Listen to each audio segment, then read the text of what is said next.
조종이 꿈꾸는 정의롭고 원칙이 살아있는 대한민국. 청취자 여러분과 함께 만들어가겠습니다.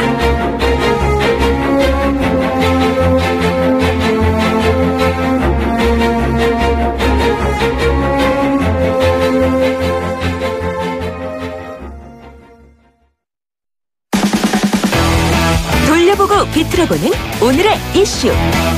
이종훈의 뉴스 측면 승부. 핫이슈 한 가지 돌려보고 비틀어보는 남자 나오셨습니다. 시사계 측면승부사 이종훈 박사입니다. 안녕하십니까 박사님. 네, 안녕하세요. 오늘은 뭘 잡으셨습니까? 20배. 뭐 저를 20배 하라는 건가요? 아니고요. 에버랜드 땅값 관련한. 땅값이 20배 뛰었다고요? 그런 이제 뉴스가 하나 지금 보도가 나왔는데요. 예. S본부에서 보도를 요즘에 집중적으로 했습니다. 예. 뭐냐면 삼성물산하고 제일모직 합병을 앞둔 시점에 이제 자산 재평가를 하는 과정에서 네. 제일모직 소유의 에버랜드 땅값에 대한 평가가 이제 다시 이루어졌다는 거죠. 그럴 때 이제 당시 이제 세계 최대 의결권 자문사인 ISS는 1,410억 원으로 이렇게 땅값을 평가를 했다 그래요. 네. 그 반면에 국민연금공단은 3조 2천억. 어이구, 뭐 차이가 이렇게 많이 나요? 그러니까요. 무려 20배나 이제 차이가 나는 이례적인 일이 그 당시에 벌어졌었다라고 네. 최근에 보도를 했습니다. 아니, 근데 국내 땅값을 세계 최대 의결권 뭐 자문사든 아니든 상관없이 왜 외국계 ISS가 했는지도 궁금한데 어떻게 했길래 1,410억하고 국민연금공단이 3조 2천억이고 이거 뭐 20배 차이 하는 뭐 이런 게 있습니까? 그러니까 이게 잣대가 도대체 뭐길래. 그러니까 그러니까요. 아무리 시세 차익이 좀 시세 차이가 있어도 네. 통상적으로 뭐 대략 이렇게 알잖아요. 그럼요. 명동 땅값은 어느 정도. 그죠. 평당 뭐 1억 5천. 강남 뭐 저쪽은 얼마고. 예, 뭐 이제 이런 7천. 건데 예. 이거 하고 그런 이제 우리의 기준으로 보더라도 이건 뭐 너무 그러니까 확연히 다르니까 좀 이제 굉장히 이상하다 이런 생각이 들죠. 자, 그런데 이제 보도에 따르면 예. 국민연금 리서치 팀이 처음에는 에버랜드 땅을 1조 8천억 원대로 이제 평가를 했다는 겁니다. 예. 그런데 그것조차도 내부에서는 이거 너무 높은 거 아니냐라고 하는 그런 지적이 있었다 그래요. 그런데 이제 결국 이제 합병 찬성하는 쪽으로 국민연금이 이제 의사결정을 바꾸지 않습니까? 그렇죠. 이게 이제 뭐 박근혜 최순실 게이트 과정에서도 논란이 되기도 했는데 어찌됐건. 예. 그러면서 또 뭐 정치적인 압력을 받았는지 어땠는지는 모르겠으나 이게 이제 가격이 이제 확 뛰어버렸다는 거죠. 평가 가치가. 그래서 네. 뭐 중립적으로 보면 뭐 한 3조 2천억 원대고 낙관적으로 보면 뭐 4조 3천억 원대다. 뭐 이렇게 이제 추산치를 이제 그 당시에 내놨다라고 그러고 네. 이게 이제 합병 찬성 결정의 이제 근거가 이제 된 것으로 일단 이렇게 이제 여겨진다. 이런 얘기입니다. 그러니까 뭐냐면 삼성물산이 제일모직을 이제 딱 합병을 하려고 보니 예. 제일모직에 이렇게 땅도 상당한 탄탄한 게 있고 그러면 보물권이 있고 자산도 당연히, 세고 당연히 그러면 이제 합병을 해야 되는 거죠. 그런데다가 뭐 이제 그 합병 이후에 자기네들 이제 지분 비율도 더 높고 뭐 이러면 당연히 이제 하는 거 아니겠습니까? 네. 그럼 뭐 그렇게 해서 예를 들어서 뭐 이재용 부회장 뭐 좀 지배권이 강화된다든지 뭐 좀 기대 효과가 있었습니까? 그러니까 결국은 뭐 그렇게 되지 않았냐라고 이제 하는 이제 취지의 보도인 겁니다. 결국 뭐냐면 땅값을 높게 이렇게 산정한 결과 이 제일모직이 이제 기업 가치가 한 3배 정도 이렇게 약간 부풀려진 거 아니냐. 그러면서 합병 비율이 이제 결정이 된 거고. 그러니까 이건 역으로 이야기하면 삼성물산이 이제 불리한 조건으로 이제 인수합병을 이제 했다는 얘기고. 그렇죠. 이게 이제 삼성 오너 일가에게는 이제 엄청난 이득을 주게 되지만. 이제 삼성물산 주주라든가 또 국민연금 이런 쪽에서는 손해를 이제 입을 수밖에 없는 그런 그 상황이었다. 뭐 이런 얘기인 거죠. 뭐 이 사태로 인해 가지고 뭐 삼성전자 또는 삼성물산의 지분 변화 이거는 좀 더 지켜봐야 되는 그런 상황이죠. 아직까지 정확한 건 모르겠죠. 그런데 이제 공정거래위원회 쪽에서 나오는 이제 얘기는 그러니까 그때 이제 그 시점에서 이제 그게 상당히 논란이 많이 되지 않았습니까? 그래서 합병이 이루어지고 난 다음에 공정거래위원회에서 이제 판단을 내린 것은 기존은 이제 삼성그룹의 그러니까 이른바 이제 순환출자 고리가 그렇겠죠. 삼성생명이 제일 위에 있고 삼성생명, 삼성전자, 삼성 SDI, 제일모직, 삼성생명 이렇게 이제 돼 있었는데 이제 삼성 그 물산이 이제 합병하면서 이제 이게 제일 위로 이제 올라왔다. 예. 뭐 이제 이런 이제 보도가 일단 지금 나오고 있는 상황인 겁니다. 오늘 여기까지 듣겠습니다. 고맙습니다. 네. 시사평론가 이종훈 박사였습니다. 네. 청취자가 묻고 박 박사가 전한다. 방송을 들으시면서 궁금하신 사항은 문자 메시지로 보내주세요. 샵 0945번, 우물정 0945번으로 짧은 문자 50원, 긴 문자 100원의 정보 이용료가 있는 문자 메시지로 보내주시면 박 박사가 꼼꼼하게 읽고 인터뷰에서 대신 질문해드립니다. 오늘 들으신 인터뷰 방송은 YTN 라디오 곽수종의 뉴스 정면 승부 홈페이지나 팟캐스트, 팟빵을 통해 다시 확인하실 수도 있습니다.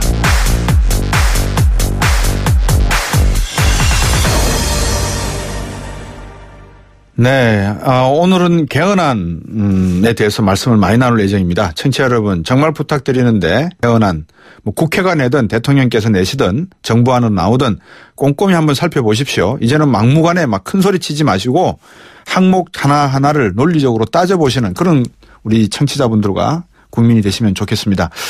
토지공 개념 계속해서 여쭤볼 건데요. 이번에는 토지 플러스 그다음에 자유연구소 남기업 소장입니다. 안녕하십니까? 예, 안녕하세요. 죄송합니다. 제가 더하기 이렇게 읽을 뻔했습니다. 더하기라고 읽어도 괜찮습니다. 예. 오늘 안 그래도 지금 네티즌 분들이 토지 공개념에 대해서 상당히 이야기들이 많으신 것 같아요. 예, 그런 것 같아요. 예, 조금 전에 제가 또 이한주 자문위원하고도 말씀을 나눠봤습니다. 네네. 근데 말씀 취지는 제가 충분히 이해를 할 수 있겠는데 예. 모든 것을 하위 법안에다가 다 미뤄놓은 듯한 그런 뭐라 그럴까요? 좀 극하게 표현하면 무책임한 내용이 있는 것 같고 또 좋게 표현하면 많은 여유를 각 지방자치분권 정부나 아니면 국회가 가르칠 수 있도록 그렇게 해서 새로운 토지 개념을 좀 토론할 수 있도록 만들어놨다 이렇게 해석할 수도 있을 것 같아요. 어떻습니까? 예, 헌법이라고 하는 건 구체적인 것을 써놓을 수는 없고요. 네. 정신과 철학을 거기다가 이제 분명하게 기록하는 데 의미가 있는 거죠. 그렇죠. 그러면 그 정신과 철학을 살릴 수 있는 정책 수단, 제도적 수단, 법률적 수단은 무엇인가? 네. 예, 충분히 토론해서 이제 결정하고 정해야 되겠죠. 예. 헨리 조지가 주창한 핵심 개념이 있다고 하는데 좀 설명 좀 해주시겠습니까? 헨리 조지가 이 토지 공개념에 대해서 좀 이야기를 한 것 같은데요. 예, 이제 헨리 조지라고 하는 사람은 19세기 후반 사람인데요. 네. 이 사람이 이제 토지 공개념의 원류라고 그렇게 부르죠. 네. 네, 이제 많은 사람들이 아는 거하고 달리 그는 철저한 시장주의자였어요. 네. 사유재산권을 굉장히 강조했고요. 예. 그런데 토지는 다르다는 거예요. 예. 어떻게 그러니까 토지의 공개념이 아니라 지금과 같은 사개념을 적용하면 네. 투기가 일어나고 불평등이 심화되고 실업이 생기고 경제 위기가 주기적으로 닥친다. 예. 사실은 우리가 이제 많이 경험하고 있는 건데 네. 이것을 논증했어요. 그래서 이 사람은 토지의 공적 개념을 강하게 적용하는 방법이 네. 땅에서 발생하는 그 투기 이익을 정부가 조세로 환수해야 된다. 그래야 시장도 건강하게 된다. 이런 주장을 19세기 후반에 했습니다. 예. 저는 그 말씀은 충분히 이해할 수 있습니다. 왜냐하면 보통 우리가 투입 요소라고 하는 게 노동과 자본이지 않습니까? 예. 그러면 우리가 노동을 하면 직접 노동을 해서 땀을 흘리면서 일을 하니까 우리 몸을 갖다가 이제 투자를 해서 그러니까 노동을 해서 돈을 벌어들이니까 임금은 되는데. 그렇죠. 토지라고 하는 것은 가만히 땅인데 앉아 있으면서 빌려주거나 사용하게 되면 그 사용권을 받는단 말입니다. 예, 사용료를 받죠. 사용료를 그걸 이제 지대라 그러지 않습니까? 예. 근데 이게 요지에 있는 사람은 큰 지대를 받고 아무것도 하지 않는데. 예. 저쪽 시골에 변두리에 있는 땅을 가진 사람은 뭐 지대도 얼마 되지 않고 이제 그러다 그렇죠. 보니까 이 토지 가치에 따라서 양극화가 심해지는 사회가 자본주의 사회가 돼버렸지 않습니까? 그렇죠. 이제 말씀하신 것 중에 요지라고 하는 게 중요한데요. 네. 요지라고 하는 걸 누가 만들었냐는 거예요. 누가 만들었습니까? 그러니까 그거는 사회가 만들잖아요. 예. 그러니까 정부가 개발을 하고 예. 뭐 전철을 지나가게 한다든가 그렇죠. 도로를 놓는다든가 그렇죠. 이런 개발 행위를 하고 사람들이 몰려 산다든가 네. 그렇게 하면 이제 이게 요지가 되는 거거든요. 예. 근데 그 땅의 가치가 그렇게 해서 올라가는 건데 예. 지금의 토지 사개념 예. 이라고 하는 거는 그 올라간 가치를 토지 소유자가 거의 소유할 수 있게 해주는 거예요. 네네. 그러니까 토지를 가지려고 하지 않겠습니까, 사람들이? 예. 돈이 되니까요. 예. 그러니까 가격이 막 올라가고. 예. 이거를 근본적으로 좀 차단해야 되는 거 아니냐. 토지와 일반 대화는 다르지 않느냐. 예. 이런 철학을, 사실은 상식인데요. 예. 이런 상식을 사실은 반영하겠다고 한 것이 토지공 개념을 뭐 헌법에 명시하겠다. 이런 거라고 할 수 있을 것 같아요.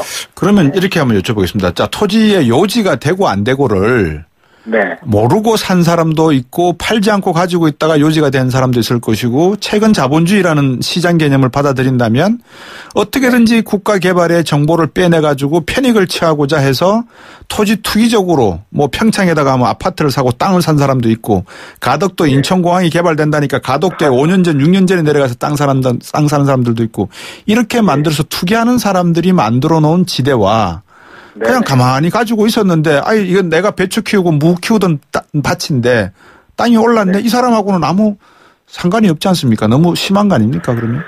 그거는 이제 우발적 이익이죠. 사실은 내가 뭐 계획해서 한 것은 아니고, 뭐 사회 전체가 그 지역이 일대가 좋아져가지고 한 건데, 근데 이제 그것을 배제하게 되면, 그것을 그 토지를 제대로 가치를 환수해야 헨리 조지가 주장한 게 그거거든요. 그 가치를 환수해야 땅을 놀리지 않고 땅을 효율적으로 사용한다는 거예요.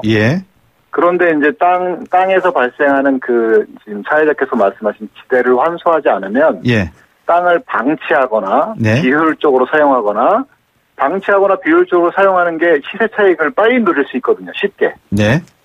그러니까 토지라는 한정된 자원이 효율적으로 사용돼야 되는데 오히려 지대를 환수하는 것을 환수율을 낮추면 비효율적으로 사용된다는 거예요.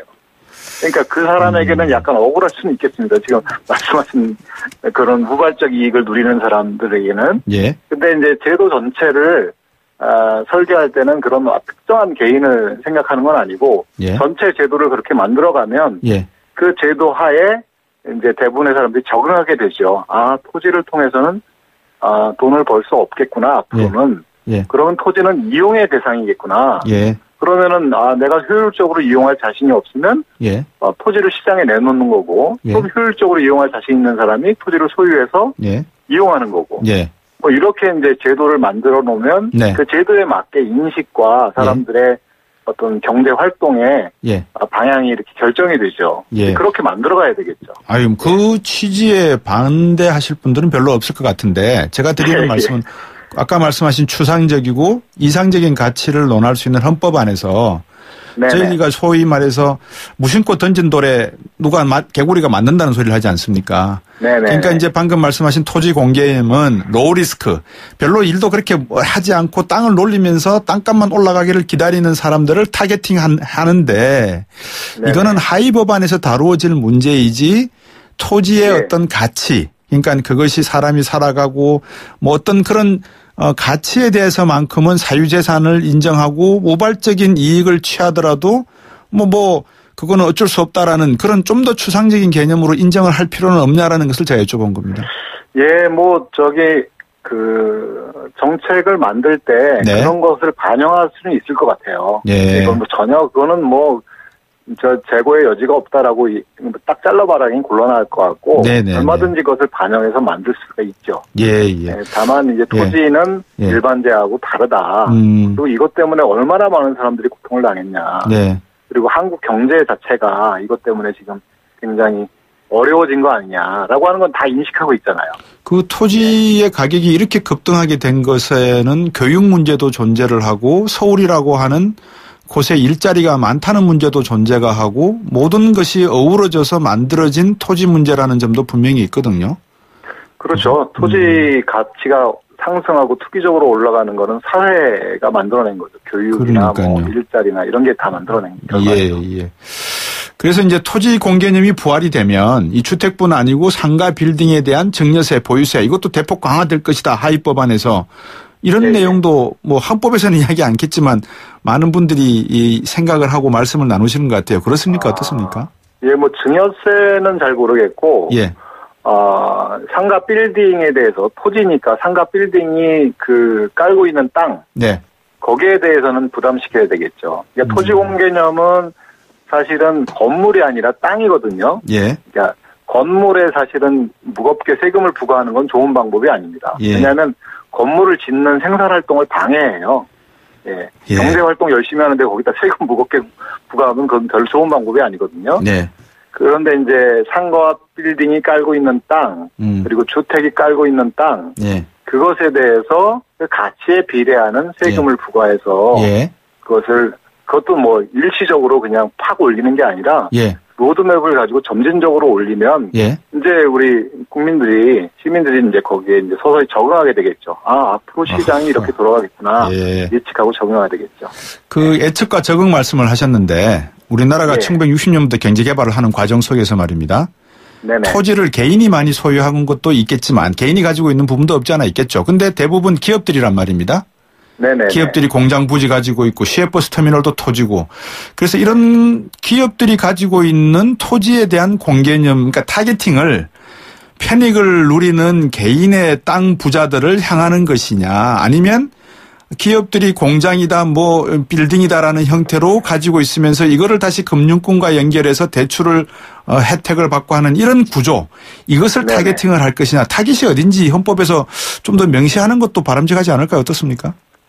저는 뭐 그렇게 구분할 필요는 없다고 보고요. 토지 일반에 다 적용해야 된다고 보고. 그래요? 네. 비율로 보면은 개인이 토지를 더 많이 갖고 있어요. 법인보다는. 네. 그런데 이제 토지 소유 편중도를 보면 법인의 토지 소유 편중이 더 심하거든요. 심하죠. 예. 예. 그리고 말씀하신 것처럼 법인 회사라고 하는 것은 기본적으로 이윤 추구를 하고 기술 개발을 해서 돈을 벌어야 하는데 그게 이제 나라 경제를 굉장히 좋게 하는 거잖아요. 핵심이죠. 예. 그런데 사실은 중소기업이나 웬만한 기업들은 그런 것도 하지만 부지를 사놓고 땅값이 올라가기를 기다리거나 기술 개발해서 돈을 버는 것보다 땅값이 올라가서 돈을 버는 것이 땅이 더 많은 보상을 하는 지금 우리나라가 그런 경우가 굉장히 많거든요. 그럼요. 그러니까 토지는 이용의 대상이니까 법인들도 회사들도 이용의 대상이니까 나는 기술 개발 열심히 해서 경영혁신 해가지고 이윤 추구를 해야겠다라고 하면 나라 경제가 좋게 돌아가는데 지금 땅을 통해서 사놓고 기다렸다가 시세 차익을 누리겠다. 그것이 이윤 추구보다 더 많은 혜택을 준다라고 하면 큰일이죠. 사실은 이제 우리나라가 그렇게 많이 돌아가고 있는데 그런 것을 근본적으로 차단하기 위해서는 헌법에 그런 거를 이제 명시하는 게 중요하다라고 생각합니다. 알겠습니다. 어쨌든 뭐 충분한 논의가 필요할 것 같고요. 9177번님은 토지개인 개념이 적용되면 내가 산 땅 뺏긴다는 생각하신 분들이 많습니다. 이런 말씀을 주셨으니까 이 부분에 대한 좀 설명이나 논의가 좀 있어야 될 것 같습니다. 오늘 말씀 여기까지 듣겠습니다. 고맙습니다. 네, 고맙습니다. 토지플러스 자유연구소 남기엽 소장이었습니다. 3부로입니다.